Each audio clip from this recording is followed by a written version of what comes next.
നമസ്കാരം. ഹരിഹരൻ, ഈ ഒരു പ്രദർശനത്തെ, അതായത് presence of absence in man എന്നുള്ള ഈ ഒരു ആശയത്തെ, അതിനൊരു സബ് ഹെഡ് കൂടി വരുന്നുണ്ട്. ഇതാ എലിഫൻറ്റിൻ്റെ റൂം, മുറിയിലാന എന്ന് പറയുന്നത് ഒരു വലിയ സാന്നിധ്യമാകുമ്പോഴും നമ്മളതൊരു അസാന്നിധ്യം പോലെ അതിനെ ട്രീറ്റ് ചെയ്യുന്നു. കണ്ടിട്ടും കാണാതെ പോകുന്ന ഒരു കാഴ്ച അല്ലെങ്കിൽ ഒരു സാന്നിധ്യം. ഇങ്ങനെയൊരു ആശയതലത്തെ താങ്കൾ എങ്ങനെയാണ് നോക്കിക്കാണുന്നത് ഈ ഒരു പ്രദർശനത്തിൻ്റെ പശ്ചാത്തലത്തിൽ? പറയുമ്പോൾ ഈ പ്രദർശനത്തിലേക്ക് വരുന്ന ഒരു കാരണമായത്, ഇതിൻ്റെ ക്യൂറേറ്ററായ ഒരാൾ, അനുരാധ നാലപ്പാട്ട്, ഒരു ദിവസം വിളിക്കുകയും ഇങ്ങനെ ഒരു എക്സിബിഷൻ എൻ്റെ ക്യൂറേറ്റർഷിപ്പിൽ നടത്താൻ ഉദ്ദേശിക്കുന്നുണ്ട്, ക്യൂറേറ്റർ നോട്ട് ഞാൻ അയച്ചു തരാം, ഒന്ന് വായിച്ച് നോക്കി അതിലേക്ക് താങ്കളുടെ വർക്ക് ചെയ്യാൻ പറ്റുമെങ്കിൽ, ഇല്ലെങ്കിൽ നിലവിലുള്ള ഏതെങ്കിലും ഒരു വർക്കിംഗ് സീരീസ് അതുമായിട്ട് താതാത്മ്യമുണ്ടെങ്കിൽ നമുക്കൊരുമിച്ച് ഈ എക്സിബിഷനിൽ പ്രവർത്തിക്കാമെന്ന് പറയുകയും, ഈ ക്യൂറേറ്റർ നോട്ട് ചെയ്യാൻ വായിച്ചപ്പോൾ അത് വളരെ ഒരു കൗതുകവും രസകരവും ഒരു വിഷ്വൽ ആർട്ടിസ്റ്റിന് അസാധ്യമായ സാധ്യതകൾ ഉള്ളൊരു ക്യൂറേറ്റർ നോട്ട് തന്നെയാണത്. കാര്യം കൃത്യമായിട്ടൊരു വരയിൽ നമ്മൾ നിൽക്കേണ്ട കാര്യമില്ല. ഇതെങ്ങനെ ഈ പറഞ്ഞ പോലെ ഈ മുറിയിലാന അതാണ് നമ്മളെങ്ങനെ കാണുന്നു അതിനെ, അപ്പോൾ തന്നെ പ്രസൻസും എങ്ങനെ കാണാതെ പോകുന്നു ആബ്സെൻസും, അങ്ങനെ പല രീതിയിൽ അത് നമുക്ക് വ്യാഖ്യാനിക്കാം. ഇതിൽ രസകരമായൊരു കാര്യം, ഈ സന്ദർഭത്തിൽ ഓൾറെഡി ഞാൻ ഈ കഥകളി അണിയറയിലൊരു സീരീസ് ചെയ്തുകൊണ്ടിരിക്കുന്നുണ്ട്. അത് ചെയ്യാനുള്ള കാരണവും, ഇപ്പോൾ ഈ അണിയറയിൽ ഈ ചമയവും ഉടുത്തുകെട്ടുമൊക്കെ നടക്കുന്ന സമയത്ത് ഈ കഥ അറിയുന്ന ഒരാൾക്ക് അറിയാൻ പറ്റും ഈ വരുന്ന നടൻ ഏത് വേഷത്തിലേക്ക് പകർച്ച വരും, ആ മേക്കപ്പിലൂടെ നമുക്കറിയാൻ പറ്റും. പക്ഷെ ഇതൊന്നും അറിയാത്ത ഒരാൾ, ഒരു നടൻ വരുമ്പോൾ ഇയാൾ ഏത് രീതിയിലാകും, ഇയാളിലേക്ക് നമ്മൾ നിറയ്ക്കുന്ന സാന്നിധ്യം ഇയാളെ എന്താക്കും എന്നുള്ളൊരു ചോദ്യചിഹ്നമാണ്. കരിവേഷമാകാം, പച്ചവേഷമാകാം. പച്ചവേഷം എന്ന് പറയുമ്പോൾ ഒരു മനുഷ്യൻ്റെ നോബിലിറ്റി, അതെ, നല്ല കാര്യങ്ങൾ ചെയ്യുന്നൊരു മനുഷ്യൻ. മറ്റേതാകുമ്പോൾ നമ്മുടെ സങ്കല്പം അനുസരിച്ച് ഒരു വില്ലൻ കഥാപാത്രമാണ്. ഈ സാധാരണ ജീവിതത്തിൽ മനുഷ്യരും പല സാഹചര്യം കൊണ്ട് ഈ പലതിൻ്റെയും ആബ്സെൻസ്, ഉണ്ടാവേണ്ട പലതിൻ്റെയും ആബ്സെൻസ്, എന്നാൽ ഇല്ലാതിരിക്കേണ്ട പലതിൻ്റെയും പ്രസൻസ്, ഇതുമൂലമാണ് ആളുകൾ, അതിന് സാഹചര്യങ്ങൾ പലതുമുണ്ട്. നമ്മൾ വ്യക്തികളെ ചിലപ്പോൾ കുറ്റപ്പെടുത്താൻ പറ്റിയെന്ന് വരില്ല. എന്തൊക്കെയായാലും ഈ ഒരു കാരണം കൊണ്ടാണ് പല വേഷങ്ങളും നമ്മൾ കെട്ടിയാടുന്നത്. ഇത് നല്ല രസകരമായി തോന്നി എനിക്ക്. പിന്നെ ഇത് പണ്ട് തന്നെ 1950 തൊട്ട് ഇതൊരു സാഹിത്യത്തിൽ ഗറീദയൊക്കെ എഴുതി തുടങ്ങിയ ശേഷം വന്നൊരു അപാരമായ കോൺസെപ്റ്റാണ് ഈ പ്രസൻസും ആബ്സെൻസിൻ്റെ ഈ ഒരു ദ്വന്ദ്വാത്മകത. പിന്നെ അത് ബീയിങ് ഇൻ നത്തിങ്നെസ് എന്ന മട്ടിൽ നമ്മൾ അത് വായിച്ചു. അപ്പോൾ വളരെ രസകരമായ രീതിയിൽ കലാചരിത്രം അല്ലെങ്കിൽ സാഹിത്യ ചരിത്രമൊക്കെ ആയിട്ട് ബന്ധപ്പെട്ട് കിടക്കുന്നൊരു വസ്തുത തന്നെയാണ്. അപ്പോൾ കൂടാതെ ഞാൻ വർക്ക് ചെയ്യുന്നൊരു സീരീസും ഇതിൻ്റെ ചില അംശങ്ങളുള്ളത് കൊണ്ട് ധൈര്യപൂർവ്വം കാല് വയ്ക്കാമെന്നും നല്ല രീതിയിൽ വർക്ക് ചെയ്യാൻ പറ്റുമെന്ന് എനിക്ക് തോന്നി.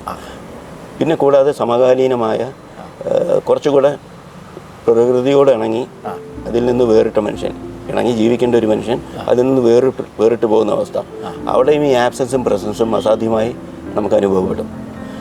അങ്ങനെ വരുമ്പോൾ ഒന്നും നമ്മുടെ ഈ കഥകളി ക്യാരക്ടേഴ്സ് നിലവിലുള്ളപ്പോൾ തന്നെ വേറൊരു അസാമാന്യമായ ഒരു ക്യാരക്ടർ എന്ന് പറഞ്ഞുകൂടാ, ചിലപ്പോൾ അങ്ങനെ പറയാം. ഈ വിട്രീവിയൻ മാൻ എന്ന് പറയുന്ന ഒരു സാർവലൗകികമായ സങ്കല്പമാണ്, സാർവലൗകികമായത്. അപ്പം അത് സൂചന തരുന്നതും പലപ്പോഴും ഏറ്റവും തികവ് വന്ന ഒരു മനുഷ്യൻ എന്ന മട്ടിലാണ്. എല്ലാത്തിനും തികഞ്ഞ അളവ് കോലുകളോ അത് നമ്മൾ ഗുണങ്ങളിലേക്ക് മാറ്റിയ ഗുണങ്ങൾ പോലും തികഞ്ഞൊരു മനുഷ്യൻ, കൃത്യമായി തൻ്റെ ഒരു സ്പിയറിനുള്ളിൽ ഏറ്റവും നല്ല രീതിയിൽ പ്രവർത്തിക്കുന്ന ഒരു മനുഷ്യൻ.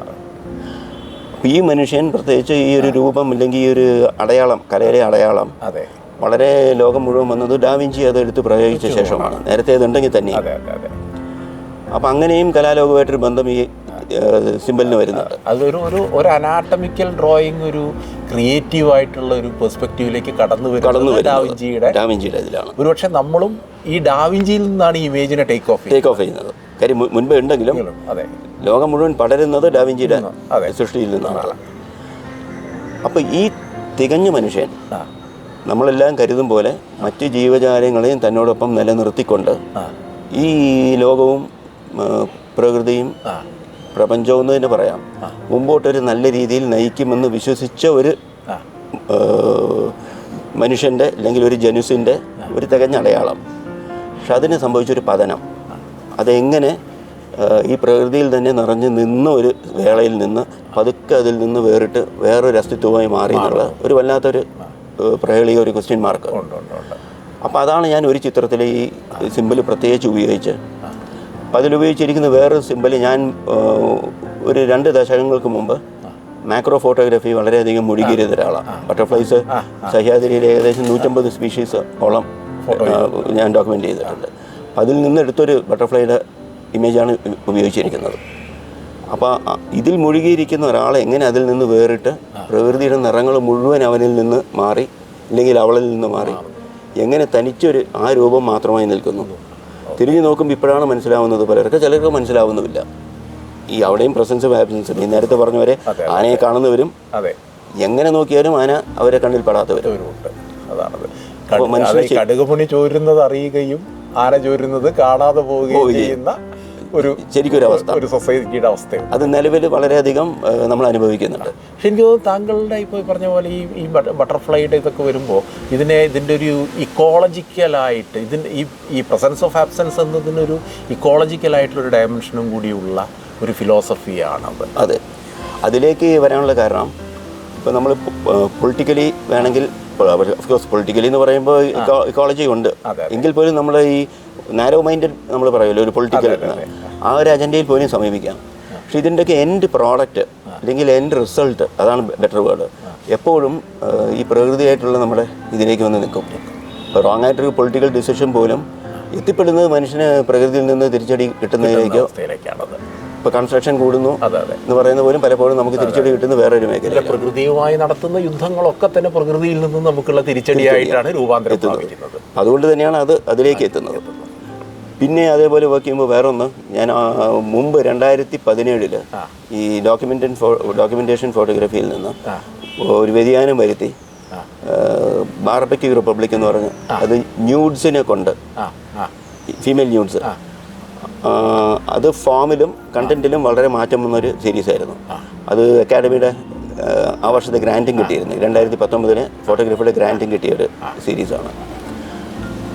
അപ്പം അതിൻ്റെ ഒരു രൂപം വെച്ച് നോക്കിയാൽ ഈ ഡെന്യൂഡേഷൻ എന്ന് പറയുമ്പോൾ നഗ്നമാക്കപ്പെടുക എന്ന് പറയാൻ വേണമെങ്കിൽ അത് നമ്മൾ മലനിരകളുടെയോ കാടുകളുടെയോ ഒക്കെ നോക്കിക്കഴിഞ്ഞാൽ അത് ഒരുപക്ഷെ മുട്ടക്കുന്ന് മാറ്റുന്ന അവസ്ഥയാണ്. പക്ഷെ നമ്മൾ സ്ത്രീകളോടും വേറെ രീതിയിൽ ചെയ്യുന്നത് അത് തന്നെയാണ്. ഈ അനാവൃതമാക്കുക എന്ന് പറയുന്നത് റെവലേഷൻ ആവണമെന്നില്ല, ഇല്ല, കണ്ടെത്തലുകളല്ല, ചിലതിന് ഇല്ലായ്മ ചെയ്യലാണ്. അവിടെയും ഈ രണ്ടും വരുന്നുണ്ട്, പ്രസൻസ് ആബ്സെൻസ് വരുന്നുണ്ട്. അപ്പോൾ അതായിട്ട് ലിങ്ക് ചെയ്ത് ഒരു വർക്ക് ചെയ്യാം. കാരണം കുറേ ബ്ലാക്ക് ആൻഡ് വൈറ്റ് വർക്ക്സും നമുക്ക് ചെയ്യാമെന്ന് ക്യൂറേറ്റർ ആയിട്ട് ആലോചിച്ച് ആർട്ടിസ്റ്റുകളൊരു ധാരണയിലെത്തിയിരുന്നു. അതുകൊണ്ട് തന്നെ പലരും ബ്ലാക്ക് ആൻഡ് വൈറ്റ് വർക്ക്സിലും ചെയ്യാം. ഇപ്പോൾ ഫോട്ടോഗ്രാഫി ആയതുകൊണ്ട് ഓൾറെഡി ബ്ലാക്ക് ആൻഡ് വൈറ്റ് നമ്മുടെ ഒരു വളരെ ശക്തമായ ഒരു ശൈലിയാണ് ഫോട്ടോഗ്രാഫിയിൽ. അപ്പോൾ ഞാനാണ് ധാരാളം ബ്ലാക്ക് ആൻഡ് വൈറ്റ് വർക്ക് ചെയ്തിരിക്കുന്ന ഒരാളാണ്. അപ്പോൾ എനിക്കത് ചെയ്യാനും ഒരു ഉത്സാഹം, ഒരു ആർട്ടിസ്റ്റ് എന്ന നിലയ്ക്ക് ചെയ്യാനും ബ്ലാക്ക് ആൻഡ് വൈറ്റിൽ ഒരു ഉത്സാഹം ഉണ്ടായിരുന്നു. അങ്ങനെ എത്തിപ്പെട്ടതാണ് മറ്റൊരു രചന. അതിപ്പോൾ നമ്മൾ അറേഞ്ച് ചെയ്തോട്ട് ഇതുവരെയും ആളുകൾ ഇത് കുന്നുകളാണോ സ്ത്രീ ശരീരമാണോ എന്നുള്ള സംശയം ചോദിക്കുന്നത് കൊണ്ട് അത് തിരക്കേടില്ലാതെ ആളുകളിലേക്ക് എത്തിപ്പെടുന്നു. അതൊരു കാഴ്ചയിലൊരു വ്യാഖ്യാനത്തിനുള്ള സ്പേസ് ബാക്കി വെക്കുന്നു. അപ്പോൾ ഞാൻ പറഞ്ഞ രണ്ടും ആവാം.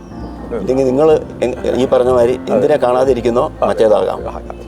അതൊക്കെ നിങ്ങളുടെ സൗകര്യം. എന്താണെന്ന് കൃത്യമായി പറയാൻ ഞാൻ ആളല്ല. Thank you.